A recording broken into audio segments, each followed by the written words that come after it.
Hi guys, welcome back to our channel. మీరు ఎప్పుడైనా టమాటా రసానికి ఇట్లా ట్రై చేసిర్రా? చేసుకోకుండా ఈసారికి ఇట్లా చేసుకోర్రి, మస్తు టేస్ట్ ఉంటుంది. వీడియోకి మాత్రం ముందుగా ఒక లైక్ వేసుకోండి. ఇక ఇది చేసుకోనికి ఎర్రగా పడిన ఒక 4 టమాటాలు 3 పచ్చిమిరపకాయలు పోసుకుందాం.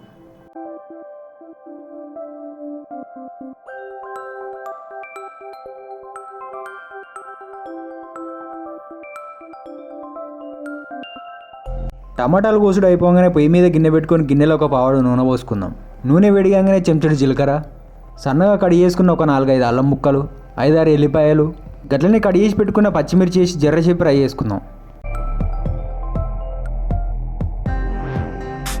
పచ్చిమిర్చి ఫ్రై కాగానే కోసి పెట్టుకున్న టమాటాలు వేసుకుందాం.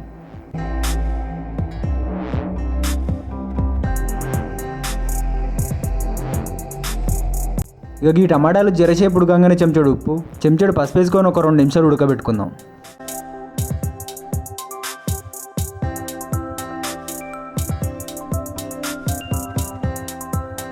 టమాటాల నుంచి ఇట్లా రసం వెళ్తానప్పుడు ఒక చెంచాడు కారం వేసుకుందాం.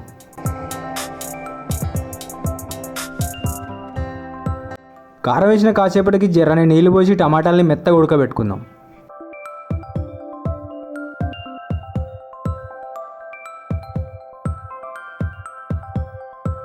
ఇక ఇట్లా ఉడికిన టమాటాలని చల్లారినాక మిక్సీ జార్లు వేసుకొని మెత్తగా మిక్సీ పట్టుకుందాం.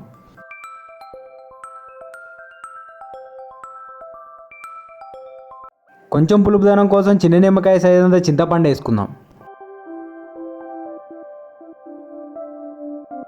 ఇక ఇట్లా మిక్సీ పట్టిన టమాటా రసాన్ని జాలి పెట్టి పిప్పి అంతా వేరి చేసుకుందాం.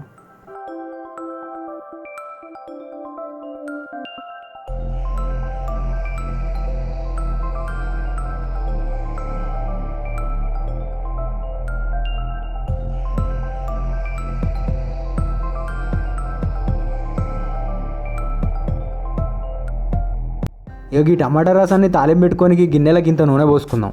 నూనె వేడిగానే చెంచాడు ఆవాలు, చెంచాడు జీలకర్ర, పొట్టుతో దంచి పెట్టుకున్న ఎల్లిపాయలు, ఒక 3 ఎండుమిరపకాయలు, జరంత కలమాకు, గుప్పడంత కొత్తిమీర, సగం చెంచాడు పసుపు వేసుకొని జర్రసేపు గోలించుకుందాం.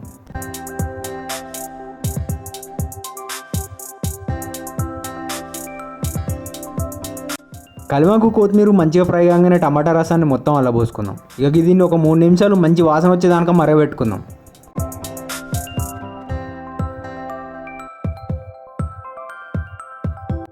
రసం గిట్ల కింది మీదికి బొర్లుతానప్పుడే ఒక చెంచాడు ధనియాల పొడి వేసుకుందాం. ఇక ఈ పొడి వేసినాక ఒక 2 నిమిషాలు పొయ్యి మీద ఉంచి దించుకుంటే అయిపోతుంది.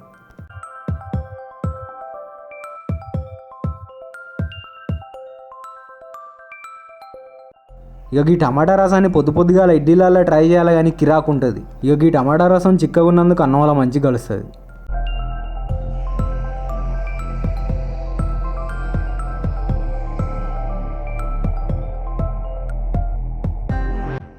దీని టేస్ట్ మాత్రం పుల్లగా మస్తు అనిపించింది. ఈసారి మీరు టమాటా రసం చేస్తే గిట్ల ఒకసారి ట్రై చేయండి, మీకు కూడా మస్తు నచ్చుతుంది. గాయ్స్, వీడియో నచ్చితే తప్పకుండా లైక్ చేయండి, షేర్ చేయండి, సబ్స్క్రైబ్ చేసుకోండి.